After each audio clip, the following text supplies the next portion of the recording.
This is Radio 103, Tatak TTL1.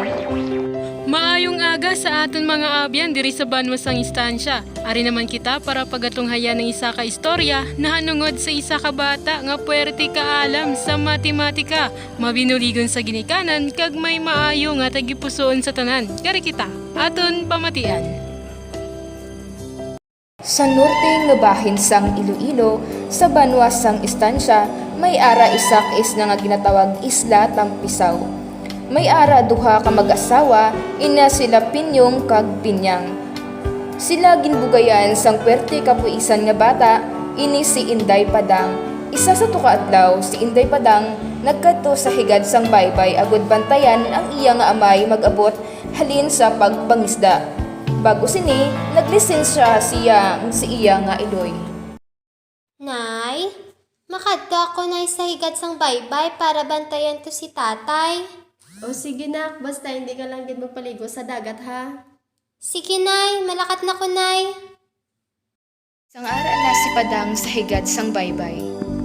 Hala, kanami subong sang dagat ay matinaw kag malinaw. Kaso bawal ko abi maligo hambal ni nanay ya. Sa paghulat ni Padang sa higad sang baybay, nakita niya ang iya nga amay nga nagapagbugsay pakadto sa higad sang baybay. Tay, damo imo hulik nga isda tay. Unak, magkuha ka sang duha ka balde kay aton butangan sang isda. Balbayaw ng pagbalik sa drama diri sa Radio 103, Tatak TTL1. Gapangita bala kamo sumbalan yung si epektibo gid sa inyong alawas? Ari na ang herbal oil. Madamo ang gulong nga sakit katulad sa bukol-bukol, rayuma, sakit sa lawas kag madamo pa. Ari na sa banwasang istansya. Dali na ka magbakal na kita.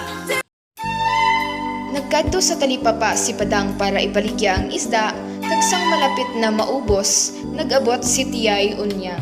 Si Tiyay Unyang kilala ni sa ila isla nga may pagkabungol-bungol o silinganon sang iban gapabungol-bungol lang. Bukaw kamo da, bukaw. Inday Padang, pila na ang isda mo? 50 ang isa ka plastic chay. Ano? Hay tagpilay na sa? Tag 50 gani chay, tag 50. Ha? Ano, tag 40? Sa paminsaron ni Inday Padang. Nanoy niya si Chay Unyang ya? 50 gani, pamatian niya ya. 40? Hatag ko na lang ni siya ah. Natakan ako. Hindi maniguro malugi si nanay ah. Oo Chay, tag 40 na lang. Ha? Ano? Tag 30? Nano niya? Sulit-sulit na lang. Dumalubok na yung bukaw-bukaw ni tatay ah. Oo Chay, tag 30. Sus, 2.20. Matapos ang pagpuisay panubo-nubo sang presyo, nagpasugot na lang si Inday Padang nga baklon ang isda sa 30 nga presyo. Apang ginapaminsar nga malubok na ang isda nga ginalibod kag ginaulikdan ng iya nga paghampang. This product brought to you by Koi Herbal Capsule. Nagabalnakit bala ang inyong kalawasan? Maggamit na sang Koi Herbal Capsule! Matapos nga maubos ang baligya nga bukaw-bukaw, masinadyahon nga nagpauli si Inday Padang. Inday Padang! Ano to nay? Dali diri anay nga bata ka. Isipa bala iniimo nga binta ho? 179. Nga awan 70 lang ini. Hi kay nanay, kagina may nagbakal to sakon. Si Chay Unyang. Hay nano manabi nga may pagkabungol-bungol ya. Hambal ko siya 50, pamatian niya 40, tapos nag-30, tapos hambal niya sa ulihi ya 2.20. Hay, ginatag ko na lang eh. Hay, ambot na lang si mo nga bata ka. Sa ginpakita ni Inday Padang, permiga kaubos ang iya baligya nga bukaw-bukaw.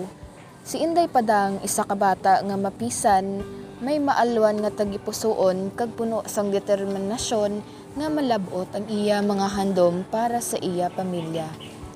Pagkaligad sang pila ka tuig, naging licensed professional teacher si Inday Padang. Si Inday Padang isang kaehemplo nga ang pagkapigadohon hindi isa ka rason para hindi naton malabot ang aton mga handom. Basta kita may kapisan, determinasyon kag pagsalig sa mahal nga Dios. Ang sakit! Nang dahil sa pimples, tinawag akong pangit. Pero mas masakit yung trinay ko na lahat. Ang pangit pa rin. Pero di ko sinuko ang laban. I tried Maxipil and it worked. Nawala ang pimples ko. Mas kuminis ang skin ko, kaya tinuloy ko lang. Maxipil works for me. Try mo din.